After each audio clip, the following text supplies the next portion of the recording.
Hello guys, അപ്പോൾ ഇന്ന് ഇവിടെ ഒന്നൊരു കുട്ടി വ്ളോഗാട്ടോ. അപ്പോൾ ഞങ്ങൾ ന്യൂറിലേക്ക് പറഞ്ഞ സ്ഥലത്തേക്ക് വന്നിരിക്കുകയാണ്. അപ്പോൾ ഒരു കുളമുണ്ട്, പക്ഷേ അതിൽ കുറേ മീനുണ്ട്, വലിയ വലിയ മീനുണ്ട്. പക്ഷേ ഞാൻ ക്യാമറ കൊണ്ട് വന്നതിന് അപ്പം ആ മീൻ പോവും, എന്താണെന്നറിയില്ല. പിന്നെ ഞാൻ ആ ക്യാമറ ഓഫാക്കി നോക്കി, അപ്പോഴും പോയി. അപ്പോൾ അത് സ്ഥലങ്ങളൊക്കെ കണ്ട് നേരെ നടന്നുകൊണ്ടിരിക്കുകയാണ്. അപ്പോഴാണ് ഗൈസ് ഈ ഒരു സംഭവം കണ്ടത്. വലിയ മുളമൊക്കെ ഉണ്ട് കേട്ടോ, കുറേ വലിയ വലിയ മുളമുണ്ട്. പിന്നെയാണ് കല്ലുകൊണ്ടൊക്കെ സോഫ, കസാര അങ്ങനെയൊക്കെ ഉണ്ടാക്കി വെച്ചിരിക്കണം കേട്ടോ, കണ്ടില്ലേ. അടുത്തിരിക്കാനുള്ള കുഞ്ഞു കുഞ്ഞ് ഒക്കെ കണ്ടിട്ടുണ്ട്. പിന്നെ ഇതാണ് മുള്ള, കണ്ടില്ലേ, കട്ട കട്ട പിടിച്ചിരിക്കുന്നു. സോഫ ഉണ്ടായിരുന്നു. പിന്നെ ഒരു അമ്പലത്തിൻ്റെ ആ സംഭവം ഉണ്ടായിരുന്നു കേട്ടോ. അതിന് പേരൊന്നും കറക്റ്റായിട്ട് അറിയില്ല. ആ സംഭവം ഉണ്ടായിരുന്നു. പിന്നെ ഞങ്ങൾ അവിടെ കുറേ നേരം സ്പെൻഡ് ചെയ്തു കേട്ടോ. എന്നിട്ട് നേരെ ഉള്ളിലേക്ക് നടന്നു. നല്ല ഭംഗിയുണ്ടായിരുന്നു കാണാൻ. പിന്നെ ഒരു കൂടാരം പോലത്തെ സ്ഥലത്തേക്കാണ് പോയത് കേട്ടോ.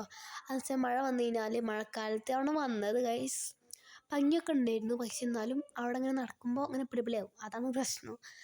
അപ്പോൾ ഗൈസ് പിന്നെ ഒരു മുളൻ്റെ സ്ഥലത്തേക്കാണ് ഞാൻ വന്നത്. അപ്പോൾ കുട്ടി മുളകൊക്കെ ഉണ്ടായിരുന്നു, അതിപ്പോൾ മുള്ളായിരുന്നുണ്ട്. അത് പിന്നെ ഇങ്ങനെ തൊട്ട് നോക്കുമ്പോൾ ഇളകും, പക്ഷേ ഞാൻ എടുത്തില്ല അത്. പിന്നെ നിങ്ങളെൻ്റെ പട്ടിഷോയാണ് കണ്ടുകൊണ്ടിരിക്കുന്നത്.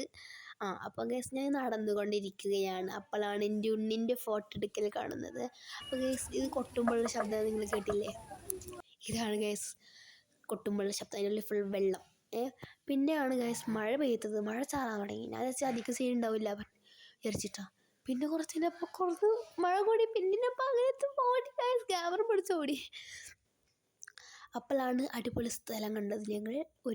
എന്താ പറയുക, ഒരു മരം, അതിൻ്റെ ചുവട്ടിൽ നിൽക്കാൻ നല്ല ഭംഗിയുണ്ടായിരുന്നു. അപ്പോൾ അതിൽ നിന്നപ്പോൾ നല്ല വ്യൂ ആയിരുന്നു. മഴക്കാലത്ത് വരുന്നതാണ് എന്നാലും നല്ലത്, പക്ഷേ വൈബ്. പക്ഷേ മഴക്കാലത്ത് വന്നു കഴിഞ്ഞാലും പ്രശ്നമാണ്. അപ്പോൾ അവിടെ ഒരു കുട്ടീൻ്റെ ബർത്ത്ഡേ ഒക്കെ ഉണ്ടായിരുന്നു. അപ്പോൾ അതൊക്കെ കഴിക്കാൻ വേണ്ടിയിട്ട് ഇങ്ങോട്ടാണ് വന്നിരുന്നത്. അപ്പോൾ പിന്നെ നടന്നുകൊണ്ട് പോയി, പിന്നെ കഴിഞ്ഞു. അപ്പോൾ ഇന്നത്തെ വീഡിയോ ഇത്ര ഉള്ളൂ. ഇഷ്ടപ്പെട്ടാൽ ലൈക്ക് ചെയ്യാനും ഷെയർ ചെയ്യാനും സബ്സ്ക്രൈബ് ചെയ്യാനും മറക്കല്ലേ. അപ്പോൾ പുതിയ വീഡിയോ വരുമ്പോൾ ബൈ.